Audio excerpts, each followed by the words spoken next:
আজ বানাবো রাজস্থানের একটা স্পেশাল ডিশ।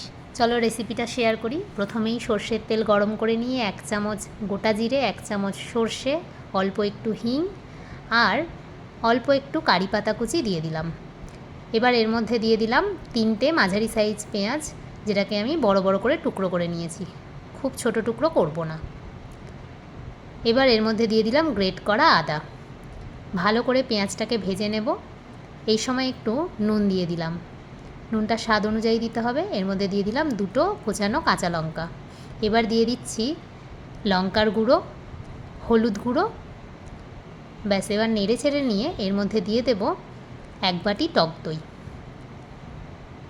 তারপর দিয়ে দিলাম কাসুরি মেথি। ব্যাস, আর কিচ্ছু লাগবে না, খুব সহজেই তৈরি হয়ে গেল রাজস্থানি পেঁয়াজের রেসিপি। পরোটার সাথে দারুণ লেগেছে।